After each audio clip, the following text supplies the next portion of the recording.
Madame, Messieurs, bonjour, bonsoir. Ça dépend de l'heure à laquelle vous nous suivez de partout dans le monde entier.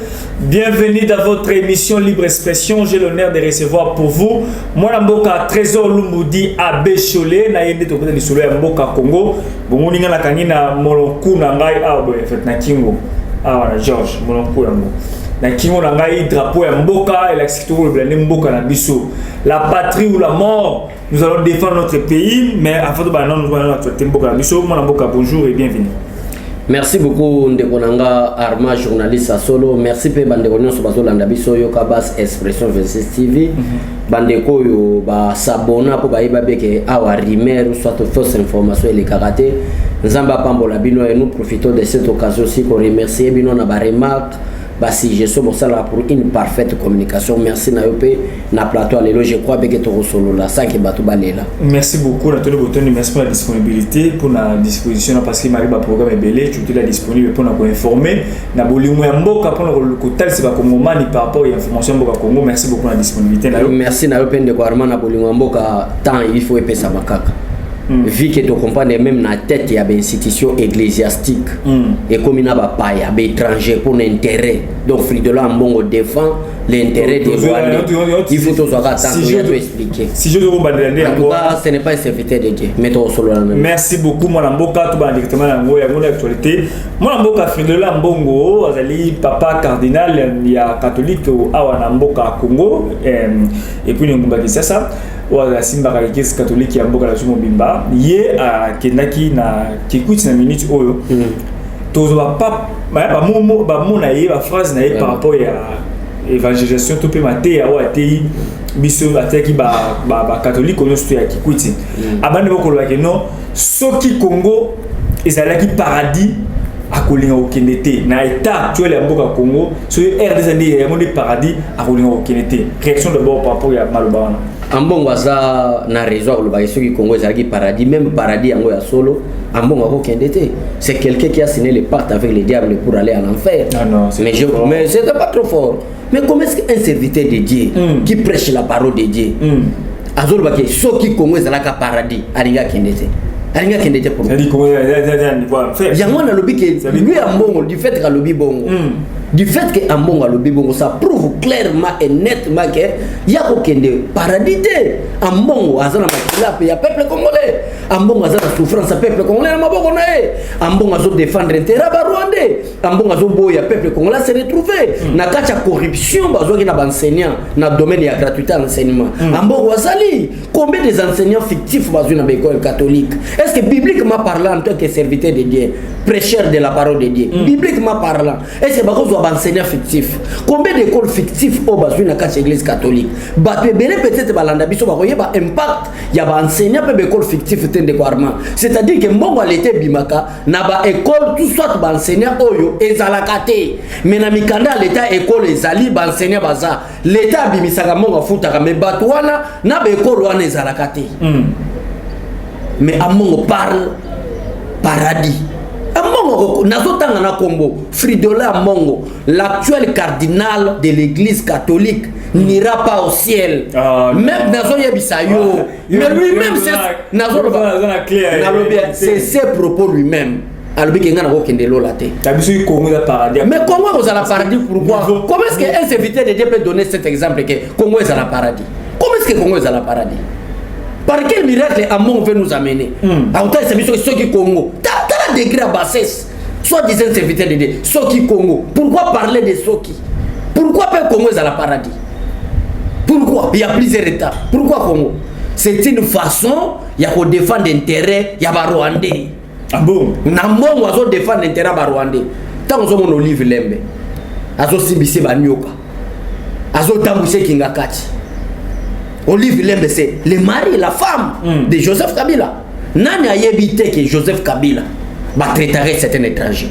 Nous avons attendez ndenge toyaki nango te Etienne Kabila ayaki awa c'est fils biologique ya Kabila alobi azali étranger Kabila za frenete asenga kutu bakende osala test ya ADN de Kwarma bayeba soki bakosa aza premier justice ekanga soka kosa Kabila za étranger tant aza étranger nationalité payé bani kaza Rwandais ce n'est pas mes propos. Et ça propos 1, il y a des députés à l'Union européenne.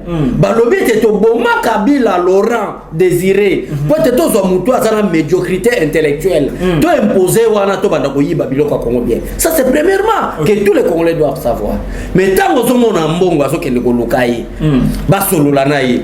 Abanda ko tchaba ko kasham na régime Tshisekedi. Abanda ko comparer paradis na Congo. Abanda ko loba ki soki Congo ezaki paradis. Pourquoi d'abord ko loba soki Congo ezala paradis? Est-ce que paradis ezala na mabele? Paradis ko ezala mabele? Paradis ko ezala na bakapela na bakimbuta? Paradis ko ezala boy. Pourquoi d'abord ko loba ki ezala par rapport à social et lo makambo tambla bete rien. Kabila a géré cette république pendant 18 ans.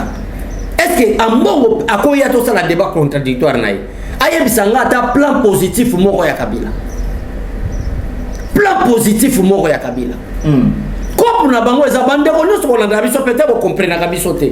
Bolo ba keba na mboko ba trésor lumbu peut-être ba sol ba biso to zawana musala biso tala Félix Tshisekedi boya ta un cas à l'été bima. Yango na ndeko nanga atalisa biso ata eloko moko ya bolamu Kabila sali. Pendant 18 ans. Banani babenga régime ya Kabila régime ba médiocre. Nani afinga Kabila Mosengo akufa kenda babenga ngo régime ya médiocrité et renyaka na régime Kabila ozata na idée mais lelo mutu loko la mbongo nazolo babe mutu loko la mbongo soi-disant serviteur de Dieu oyoka déjà sanction à pesa na ba école conventionnée catholique. Pourquoi avoir des écoles fictives?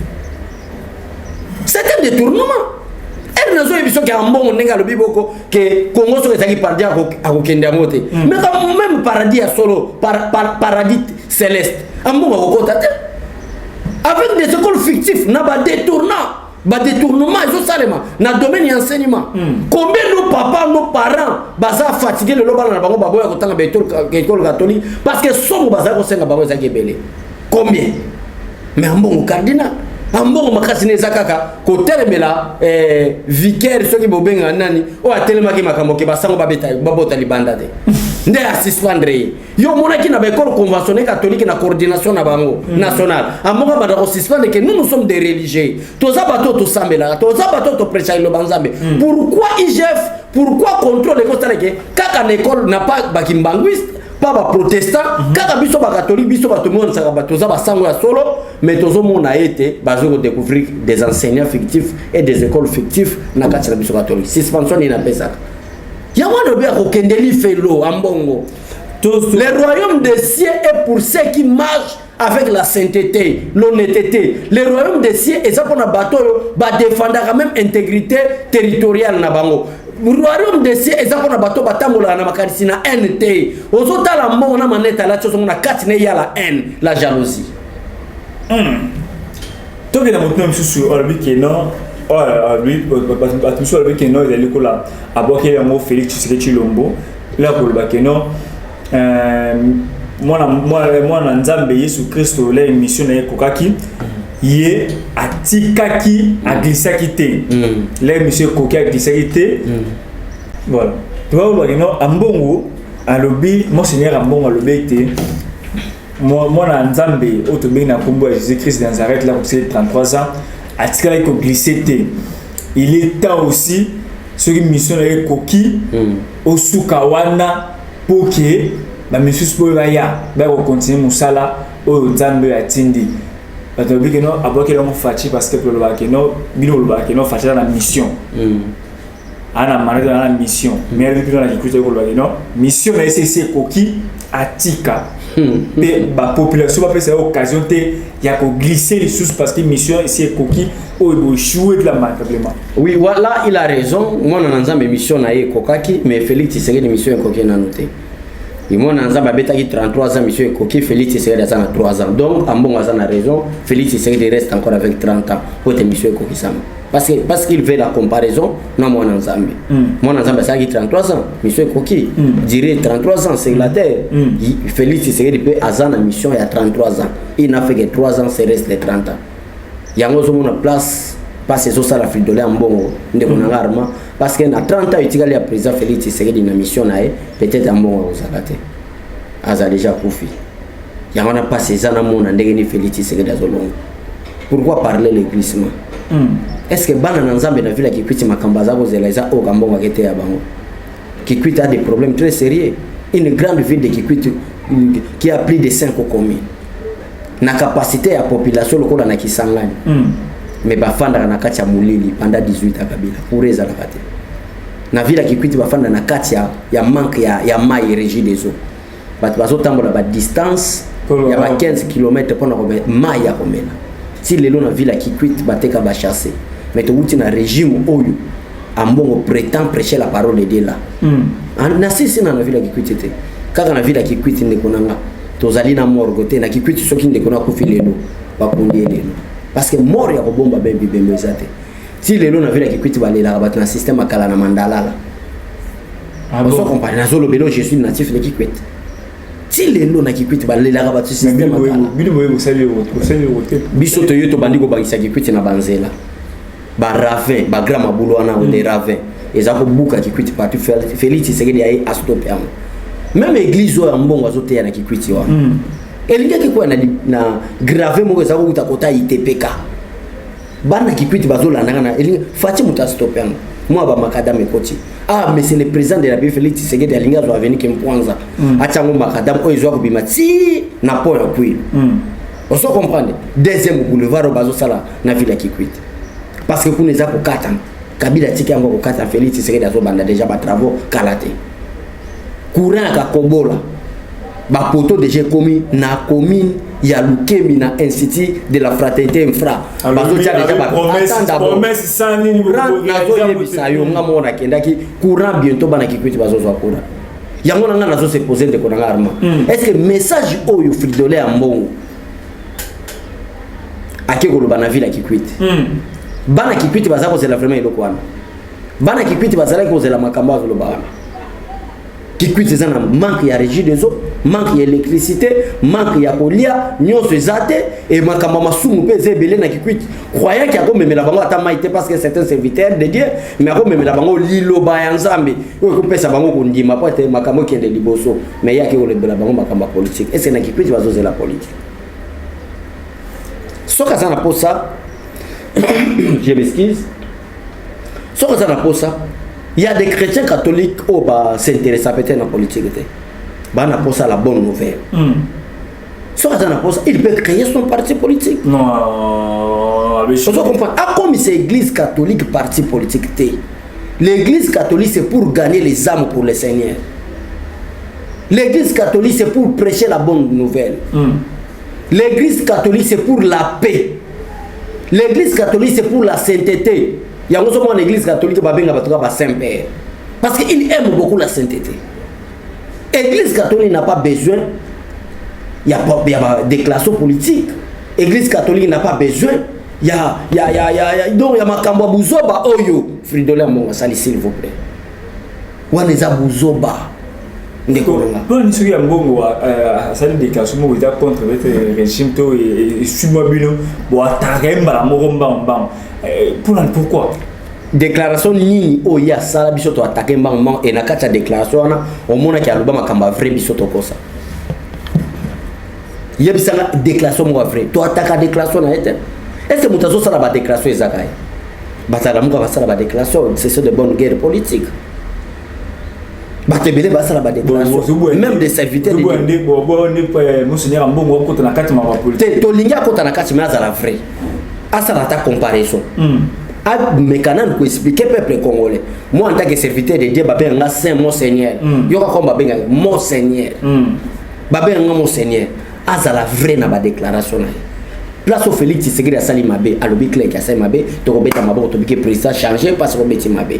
Place au peuple Félix Tshisekedi asali malamu en tant que Monseigneur alobi pe que place au Félix Tshisekedi asali malamu encourager à féliciter. La liberté d'expression n'existait pas. Est-ce que Fridolin Ambongo ko ndima Tshisekedi na lelo wana ba chaîne YouTube vous à la peine à bureau ndenge yoka bazaza na bureau boy régime Kabila ebibe ke yoka base pesa yo pe journaliste pe aya ba kotumba bino na kati des marches pacifiques de l'opposition et ça qui toujours menacé. Il y avait des morts, bâtieries. Est-ce que la tana ngambouana Ambongo ko apprécier Tshisekedi? gratuité de l'enseignement qui était constitutionnel. Marche tout le monde. Attendez. Mais marche tout le monde qui non, tout le monde Chadari n'a pas payé. Voilà. Chadari. Ok, Chadari fit l'ancien ministre de l'Intérieur pour attaquer le régime Kabila, régime criminel, place des experts il y a Nations Unies pour faire en plein Moussala na bango pour passer l'enquête à phénomène comme ça. Est-ce que attends à côté on a un bon côté on a pourquoi dit Mathieu ce que dit vraiment et en plus c'est un serviteur de Dieu qui parle comme ça. Bah journaliste les lois comment on a liberté d'expression. Maribobo c'est que Péro Loire. Tiens, dis comme Kamba Péro Loire, Amela Radiamba.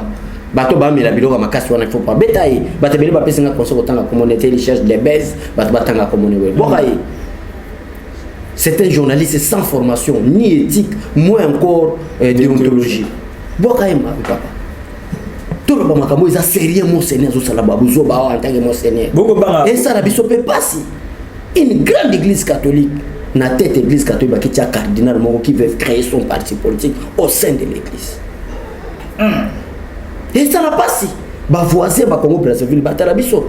Kuna mon seigneur là. Ah ça la kate tout dépend de Kinshasa ici. Ah oui je vous dis. C'est ça se va bloquer moi boya pas tout. Na yangwana. Yangwana ndekonanga. Bah voisin bah sotala biso bah Brazzaville là partout bah Tarabiso mais au juste au Congo qu'est-ce qui se passe? Comment c'est bah Congolais bah ça? Vraiment un bon président comme ça aujourd'hui. Au lieu bah politicien bah ça la bah bonne guerre na bango. Mais yo un serviteur de Dieu. Ozo lo ba makabobo la motiseke da salité. Sauf Kabila, le Congo ezaki frappé l'embargo. Est-ce que à mon ko yebisa biso makambo ezako le kana est la République démocratique du Congo, il y a une sécurité. Quelle était la décision Kabila sur les plans constitutionnels ou sur des plans de loi de la République? Décision nini Kabila zwaka en tant que garant de la nation pour aussi c'est une sécurité dans partie est la République démocratique du Congo, sur les plans constitutionnels, s'il avait la volonté. Ta décision est-ce que boyoka mbongo attaquer que bande kona biso bako ezaki business ya bambongo place bazakolia mbongo business insécurité wana bambongo et tant bazomona que Félix Tshisekedi azo même changement développement peso kota to komi ko suspendre na ba vol rwandais to komi ko convoquer na ba ambassadeur rwandais na Congo to komi ko mettre en garde le Rwanda et le président. To komi ko tia bango les doigts sur les yeux que bino nde bozo semer sécurité na Congo Rwanda pe abangi lelo yo ya ko taketi Tshisekedi mon seigneur mbongo supu nini omeli na kingakati mbongo nini ba pesio na des étrangers je dois j'assume mes propos ndenge Etienne Kabila yebisa biso na plateau yo za témoin to ke de Aden supu nini balambeli na kingakati. Ah, nazo yebisa yo akendaka kingakati ba photo isa monsieur Ambon Ambon Fridolé ko benga monseigneur te benga na kombo ça kinda kosambela pe bato ba benga ba oui mais bato mususu na vie na bango si akosekwaka akotambola na vie lokola ba mbongo ba risque vie mobimba abanda tambola ngo sous la malédiction. Combien de prêtres na marche à Senko oh IDP ça va organiser soutenu par la Senko ba prêtre ba zwa ba gaz ba pasola bango bilamba na régime Kabila. Combien de frères et sœurs de l'église catholique lelo leurs âmes reposent en paix pour la patrie à cause du régime Kabila. Combien des églises catholiques ont été incendiées ba gaz tina 4 églises pour le régime Kabila. Combien de prêtres ont été enlevés dans la partie est de la République démocratique du Congo pour la cause à Kabila et le régime à Kabila? Combien de personnes? Est-ce que en bon temps c'est la déclaration? À cause en tant que moutouté, à la makamou na soloba, est-ce que na lobé en bien?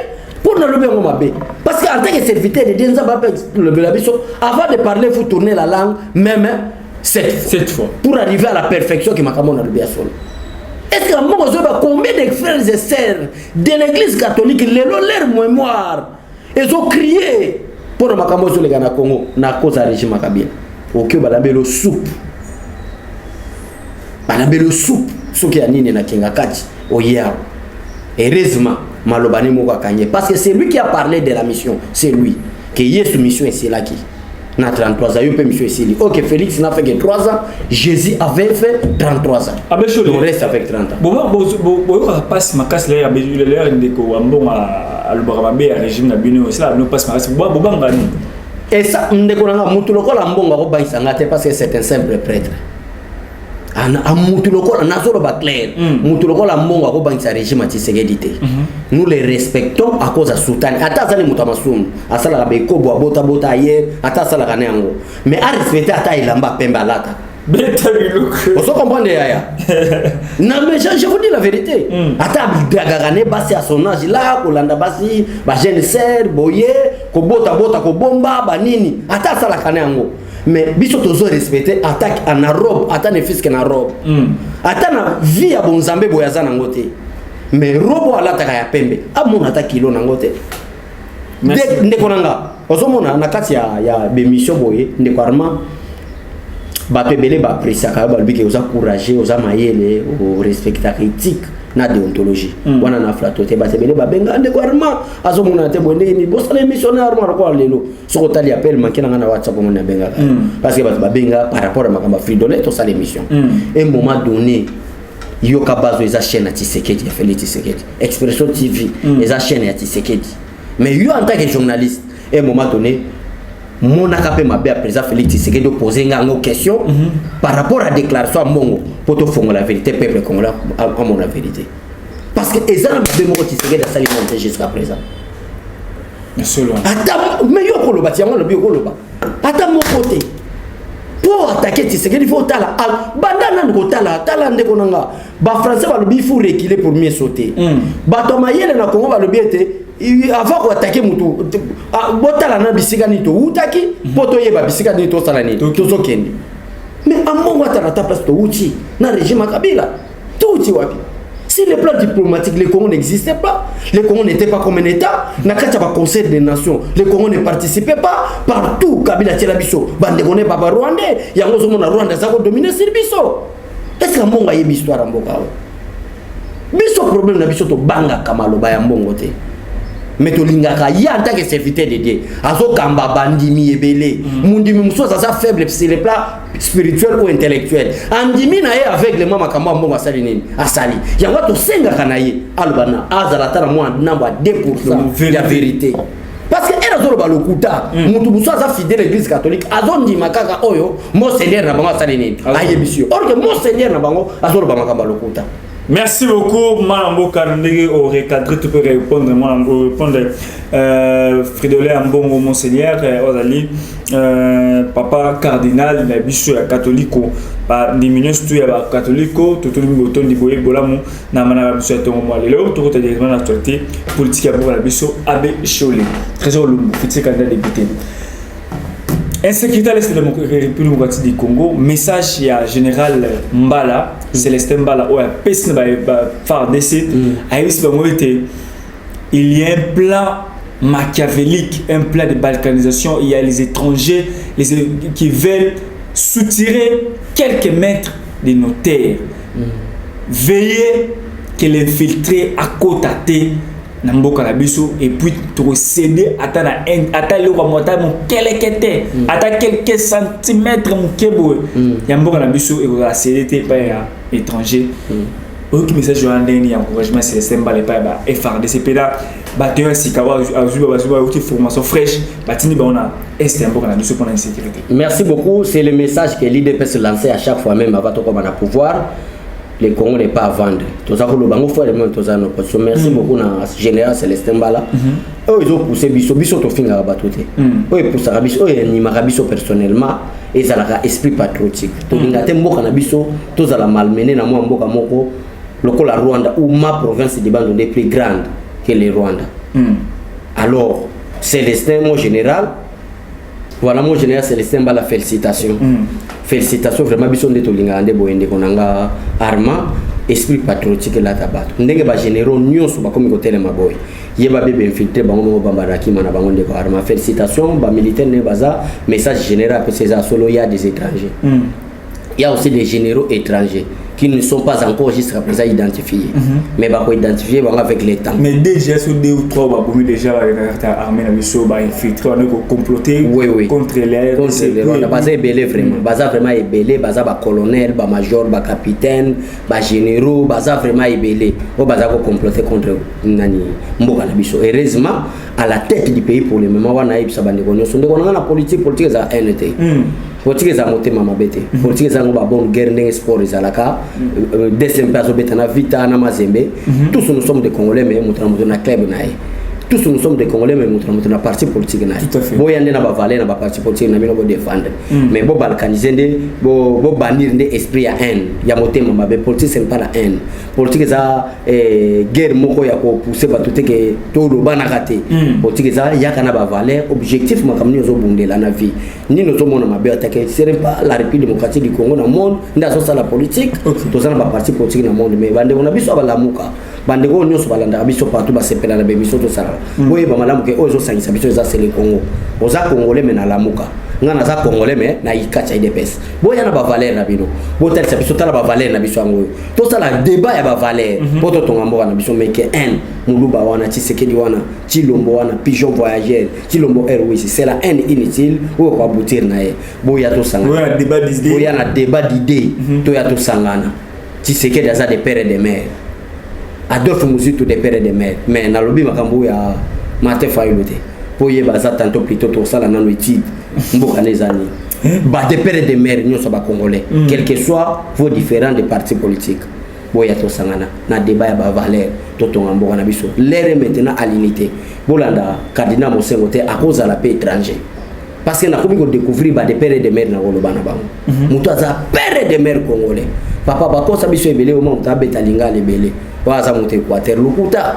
maison d'étranger combien de Barwandais touti batinda bango na kasai po baye ko la tilu combien de Barwandais touti batinda bango na ba Congo baye ko la Kikongo pona ko infiltrer biso au mona ka bando même tout chef d'état major auta ba Congo na ko mo baba congolais mais en attendant frère na binote Rwanda ne ya mona nazo soupçonner déjà cardinal Mbongo vu que à la tête du pays souffrance depuis 1960 Congo avance à rater Congo ekenda liboso te nzaba yoki na ba prier na biso parce que na kati ya ba article ya OTAN ba lobaki toko céder Congo te yango na mo biso ba congolais tozala na ba colonisateur te ba belge ce ne sont pas nos colonisateurs preuve à l'appui au moins que chaque pays colonisé mo na bango ba langue na bango pourquoi biso to lobaki flamand to yo alonté mais to lobaka français ce sont des commissionnaires de l'OTAN to tika Congo ekende te Congo to batela ngoto yibaka mboka mais na kati ya article na bango congolais de père et de mère a otiko za pouvoir te oleba tolokola ba mbongo ba prier nzambe nzambe merci parce que autant décida que to talaka muta de père et de mère mususaki Laurent Désiré Kabila il n'a fait que 3 ans ba casser mutu parce que azako bunda pour le intérêt va bête Tshisekedi balinga kate azwa pouvoir pour ba comprendre que c'était père de père et de mère ba Laurent Désiré Kabila ba umela kate ba parti Semeri Lumumba ba umela kate ba Kasavubu ba umela kate pourquoi parce que na kata règlement ya ba statut ya autant et c'est là que Congo il faut tout tirer na maboko ya bapaya pour tourner na mboka mais nzambe par la grâce nzambe offre de la mbongo salela nzambe ba chrétien catholique ba kenda ko prier chaque fois ayoki ma wa décider autrement le but c'est que des pères et des mères azalawana to confondre les lois occidentaux bazako lo ba série ba congolais mais yo mutu mo boyo mo seigneur osa la buzo bana TV osa la déclaration comme si vilo que osa la déclaration tala na cathédrale osa la vila kikuite kufi depuis ba tonga ngo ata couleur ba changer kate osa comprendre mais Félix Tshisekedi a une bonne volonté to ngomboka ya watu bengi bato na ba valeur ndeko armi découverte il y a pont batonga entre RDC et Rwanda où il a publié récemment c'est ça que nous avons au moment de batonga pont illégal entre la RDC et le Rwanda depuis 2011 et Kabila mutatonga kiango Kabila mutatonga kiango vous confirmez quand nazo yebiso Kabila mais qui était le président de la République en 2011 qui était le garant de la nation de la 2011 mais alors c'est Kabila qui a construit ce pont le service n'est son impulsion na seria Kabila makamnyo c'est sous l'impulsion matata pour n'être premier ministre organise quelque chose sous l'impulsion du chef de l'État ça c'est le terme FCC sous l'impulsion vous avez oublié sous l'impulsion le pont a été construit par le service à Kabila mais sous l'impulsion de Joseph Kabila c'est clair c'est pourquoi dans cette catégorie directement c'est Kabila qui l'a construit pour qu'on a obéi sa richesse na biso tala makambo cardinal mbongo basala ba déclaration pont. Construire un pont lié entre un pays et convoitaka pays agresseur a tongi pont pour ko bimisa ba richesse na biso. Voilà makambo ambongo devrait prêcher na kati ya Kikwit so bozanga courant Kikwit so bozanga mai Kikwit so babalaba les ate so ti lelo tola na banda ko banzete oyebi ndako banzete batie banzete bazwi ba bambu batie baza mabele ba ko fa ti lelo na kati ya Kikwit batala banda ko Kambongo maintenant en tant que serviteur de Dieu mon Seigneur alinga pesa ba ombe sal bitala soki to la la mabe pour mbongo na biso Kabila tongela biso pont ozo relier entre pays agresseur na pays bango na Congo ba bien na biso uranium na biso richesse na biso diamant na biso ba nyama na biso na parc Virunga et bi mana point na ofile ke fana na Rwanda yango na Rwanda lelo comment produire pe ba minerai parce que ça producteur ba minerai Rwanda site touristique visite na ba visite Rwanda ne jamais visiter le Rwanda c'est un pays killer qui nous tue qui tue le Congo ne jamais visiter le Rwanda voilà Arsenal Paris Saint-Germain votre partenaire, votre sponsor tue. Vous bénéficiez de l'argent sale. L'argent est maquilla pour vous bénéficier. Voilà le message à ma patriote. T'as le message à mon gars pour ça. Il y a un suspecté. Makas, en bon, c'est un sujet Rwanda. Tout le monde est en insécurité. Le Rwanda n'a pas attaqué, il y a clair et net que le Rwanda a fourni des munitions, a fourni des biloko pour la M23 pour attaquer biso, pour agresser la population, pour agresser nos frères et sœurs de l'Est qui juste de guerre avec vous. Chef de l'État a eu une décision pour suspendre Rwandais, pour convoquer l'ambassadeur rwandais, pour commenter des décisions populistes, des décisions trop légères. Il fallait directement que le Congrès ait l'occasion de profiter, de déclarer guerre contre Rwanda, ainsi que de chasser l'ambassadeur rwandais dans le Congo. On a besoin de décision tellement légère. T'es calme. Wana na bombe la Félix Tshisekedi est très malin. Félix Tshisekedi est très intelligent, très sage. Asala likamune na moment opportun. Félix Tshisekedi asala makamula loyenge kaboete. Félix Tshisekedi aso bundana Paul Kagame te. Félix Tshisekedi aso bundana ba pays puissants ya monde qui sont derrière le Rwanda. Na domaine même ya ça. Na zolo belo makamba solo Rwanda. Félix Tshisekedi na sur le plan physique boy. So tseka Kagame na Félix a matin. Kagame ça quoi mutu manque ya nourriture na nzoto on se senti que mutu moko bon donc tina ko lobazate wana ifuna lobela mo peuple congolais vérité les non émission na arme Félix Tshisekedi azo bunda na Rwanda na Kagame te yango ozomona ba décision mususu ya Tshisekedi ezaloko lezo kende là yango ozomona beaucoup plus pour la décision ne décision lelo ya ko suspendre même ba vol rwandais ya ko interpeller même ambassadeur ya Rwanda si l'homme est quand même relation diplomatique et katane déjà kana mingi te wina ibsa yango ozomona Félix Tshisekedi azako bima mingi qui sont derrière les Rwanda ce sont des pays très puissants biso to zala na pété Rwanda zala na pe po anyokola kabiso. Alors Félix Tshisekedi a dit sagesse à Salomon. On a appelé ça à Salomon. Félix Tshisekedi a dit azo beta Paul Kagame qui a sali diplomatie expliqué bam. Donc peuple congolais Félix Tshisekedi a dit Paul Kagame mais il est entré guerre et ça contre les occidentaux. D'ailleurs de mon alarme bon mon moment Sarkozy ayaka Sarkozy nous a imposé que la richesse na biso ko futo liango na c'est la France qui est derrière. Guerre ya Afdel, tant Afdel la soya. Banaba finance. C'est Bill Clinton. Combien d'ONG Bill Clinton a créé en Rwanda? Il y a des hommes très puissants américains. Malgré Félix Tshisekedi, coopération bilatérale dans les États-Unis d'Amérique et sur les plans d'État. Sur les plans d'État. Mais il y a des hommes en tant que des individus multimilliardaires qui coopèrent avec la Rwanda pour Makamboa et Simbate. Alors Félix Tshisekedi a une brutalité. Avec le temps, nous avons une décision. C'est lui qui veut la paix, prépare la claire. Il y a même état de siège à Tshisekedi. Même Fridola a télémé là. Parce qu'il a comparé que Félix Tshisekedi est état de siège. Il a préparé guerre contre les Rwandais. Mais il faut d'abord convaincre les Occidentaux qui sont très puissants. Au risque de perdre même président Bissomo. On est de perdre Kabila. Laurent. Kabila Laurent. Kabila est bon Kabila. Laurent. Félix Tshisekedi a sagement. Au risque de lui perdre, nous sommes perdants Laurent Désiré Kabila pour la guerre Kaka Est. pour la richesse en Boka. Nous devons être sages dans ma compte. Yango Zoma va pousser Félix, c'est ça la boy. Déclarer guerre. Nabaloyenge Félix a déclaré guerre Nabaloyenge. Tous ça va preuve. Bato batinda bango. Et tous acquis Rwanda. Oui. Et tous acquis Rwanda. Et tous acquis Rwanda na conseil de sécurité. Tant tous acquis Rwanda na katia organisation panafricaine. Rwanda wangana.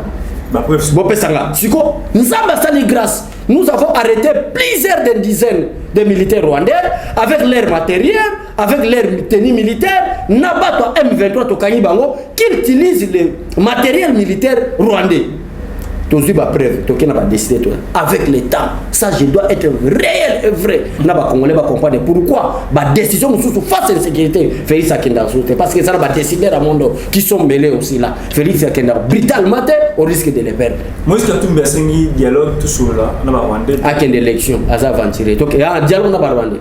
A déclaré d'abord que je suis Rwandais. N'a pas eu mon a surtout ça le dialogue pour la bimana. Et habitué sur le dialogue entre Congo et Rwanda pour que tout trouver très pour la guerre STC. Non, comment est-ce que Nani Katumbio a belle maladie Nino Katumbio. Nous sommes pays agressés. Est-ce que oui que d'abord Makamo Bazola qui est rébellion, ce n'est pas la rébellion. Rébellion cause la armée congolaise des pères et des mères, à ce pénal Kamo a terminé l'aura désiré à Téléma. Mais oh ya Rwanda, ce n'est plus la rébellion, c'est l'agression Moïse Katumbi. Comment est-ce qu'un pays vous agresse? Un pays qui nous agresse, tout ça la dialogue n'a pas. Moïse, ça on appelle ça la médiocrité intellectuelle. Ma proposition à Moïse Katumbi, c'est ça, c'est clair, la médiocrité intellectuelle. Il manque l'intellectualisme dans le intersect. Un pays qui nous agresse, on va faire un dialogue. Qui est même interdit, n'a pas droit de l'homme. N'a pas qu'à conseil des nations, un pays ne peut pas attaquer notre pays. Un État ne peut pas attaquer un autre État. C'est ça qu'on appelle l'agression. Nous sommes agressés par les Rwandais. Mais quand il y a des dialogues dans Rwanda. Ça c'est la médiocrité intellectuelle. La page a un message morté à soutien et FARDC. Mais à construire 1 million de followers sur Twitter. Comme on journaliste, communicateur, encourager, féliciter. Parce que le commandant suprême des forces armées, c'est Tshisekedi Tshilombo. Encourager les militaires, cet office et remercier les chefs de l'État. Voilà, souci n'a pas on comprend. Le commandant suprême des forces armées, c'est le président Félix Tshisekedi. Dès que nous encourageons les militaires d'office, bon, ma Johanna, ils ont que les chefs de l'État. Le col à la politique à haine. Bon, nous avons Félix Tshisekedi remerciement. Aux hommes papa na bango, ambongo, ndenge zo sambisa, mboka na biso na ba message à l'okuta parce que ba comprendre makamba papa 2023 élection et ça, guerre aussi là. Bon, vous avez une élection, vous avez une élection. Dialogue, vous avez un dialogue, et ça le matin. Dialogue, exact, allons aux élections, vous avez un dialogue en 2028. Dialogue, vous avez en 2028. Là, il y a la paix, travail, Moussala Félix, en est ok, dialogue. Pour tout ça, mais c'est le président, en tout cas, le président Félix Tshisekedi qui bâti sa mission et qui était en 2028, mais 2023, élection. 2023 élection, 2023 élection et puis insécurité pour la mission tout qu'on continue informer nous bon là la chaîne sous bon ba RFI ba France 24 ba ko relayer information ba ka ma be ya mboka na biso ba tikile ko relayer information malamu ya force mais awa na ba chaîne pour la oyo tout qu'on informer nous na c'est bien que non ngala pour soutenir les Congo. Maintenant c'est le patriotisme. Il faut l'impartial information, on peut se dire l'information, il y a bien, il y a FARDC. Nous sommes les mabés, on va attaquer, on va 15 personnes, 10 personnes, on va attaquer. Ah ouais, vous allez dire bien fait à FARDC, toi encourager, bon, tu pèses vraiment beaucoup. Merci beaucoup, Johnny Luboya, mon colonel, merci beaucoup pour la message na yo, merci beaucoup pour la pour soutenir biso toujours na ko informer pour soutenir biso, merci beaucoup na colonel militaire pour ça musala kuna na bintu ko mo ne ko chuto chitiawa mais le mot de la fin pour l'émission pour moi. Merci beaucoup bande wonu so colonel Johnny Luboya. So zolanda biso to zana posa pa goma to kitana front. To zo ba image to like sa force à FARDC. Cortège non ezo kende wana moi yoka base expression TV ezo zoa ndeni ba militaire ezo bunde ça lelo ba malam, c'est aussi soutenir les chefs de l'État. Parce que vous êtes là gouverneur à cause du chef de l'État Félix. Vous soutenir Bino, vous soutenir FARDC, vous pèsez ma beaucoup. Nous sommes disponibles, juste disponibles ici pour la lobby, ceux qui sont dans la zone. Bye.